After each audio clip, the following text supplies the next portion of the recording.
The late 2000s and early 2010s were a fantastic time to be a LEGO fan, especially if you were an avid builder of police sets. Every year, new sets were hitting shelves, and LEGO released a handful of police subthemes, many of which still hold up today. 2012's Forest Police and 2016's Prison Island subthemes are some of my favorites. But to me, there's nothing that beats the original LEGO City Elite Police set lineup, released in 2013. Today, we'll dive into these builds, as well as the cultural relevance of this subtheme, and uncover why I believe that 2013 is the year that LEGO City Police peaked. One of the first things I love is the overall look of the sets and minifigures. Up until this point,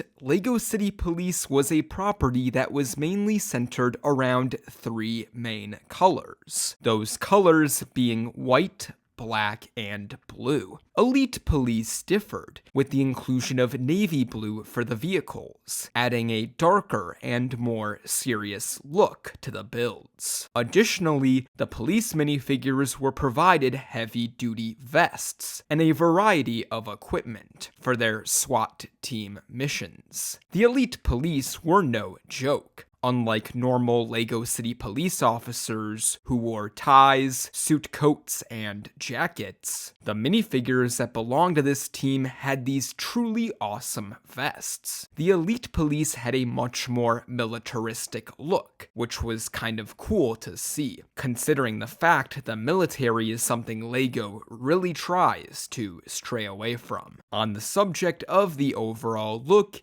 it would be wrong of me to ignore the stellar box art LEGO created for these sets. The box art of most LEGO City Police sets shows the various vehicles or stations in action or use during the day, but the box art of all of the Elite Police sets featured the builds in nighttime settings. While this point may seem minor, it's something that I took note of, even as a kid. Nothing good happens after 2 a.m., but thankfully, the Elite Police were there to stop it. The Elite Police really were a cooler version of mainstream LEGO City Police. At the same time though, the criminals also had their own unique look for this subtheme, which is something that cannot go unnoticed.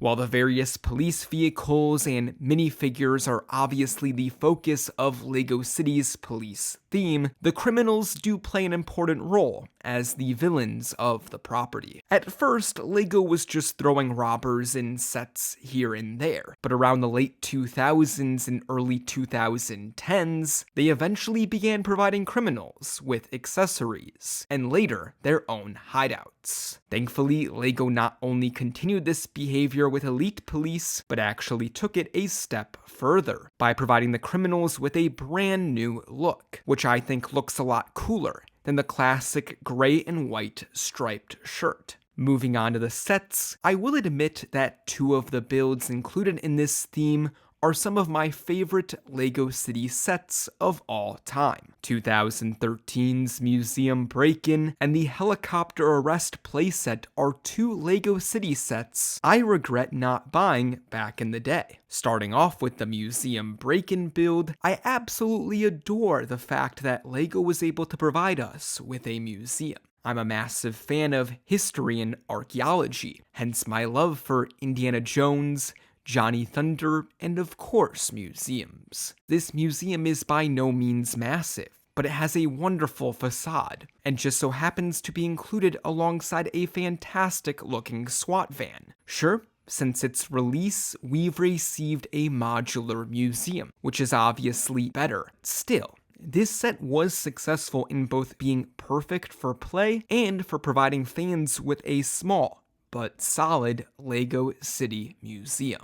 The other set I adore that was released in 2013 was Helicopter Arrest. As I mentioned, I loved seeing LEGO put more effort into the criminals included in this theme, and this set is, in some ways, the culmination of that practice. Receiving a rundown 2-story hideout that comes with a boat and a car is pretty darn cool. But what takes this set to the next level is the sleek elite police helicopter that's included. This is a proper police raid type set, and it just so happens to include 3 vehicles that add to the play experience. Sure, this subtheme was pretty small in terms of the number of sets released, but LEGO did a great job at packing a lot into some of these sets. They could have easily added 2 or 3 more sets into this theme by splitting up these builds, but they did not do that, and I really appreciate them for that. Sometimes less is more, and I believe that's the case with 2013's Elite Police. Additionally, I think the inclusion of a police accessory pack was a great move by LEGO, as it provided fans with the ability to easily acquire more elite police officers. I think we can all agree minifigure packs are pretty awesome. However, if I'm talking about these builds, I of course have to talk about the high-speed chase set. It's a set that still holds up today,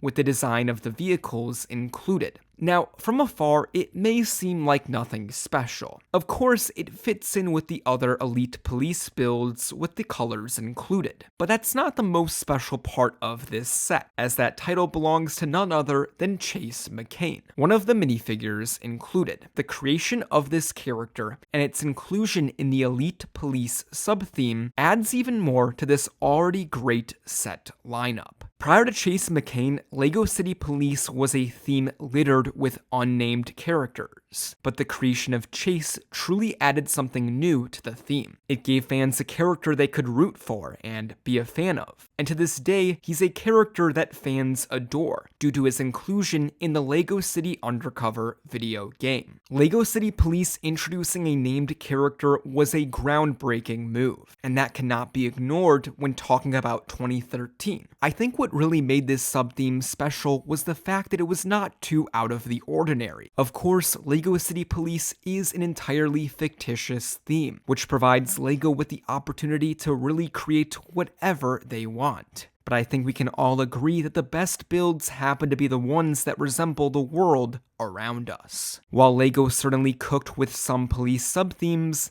I think we can all agree that properties like Mountain Police and Sky Police were rather odd, and quite fictitious, but thankfully, Elite Police did not happen to have this problem. These builds were unique enough to stand out from the rest of the normal LEGO police sets, while still being similar enough to fit in with the rest of LEGO City Police. It's clear LEGO really did put their all into making a special subtheme with the Elite Police. Between a new look for the minifigures, a similar but different colorwave for the police builds, and a small wave of solid sets, LEGO was really firing on all cylinders with this property. The inclusion of Chase McCain also cements this theme in LEGO City Police history. Overall, it's clear that LEGO was successful in 2013. Do you believe this is the year LEGO City Police peaked?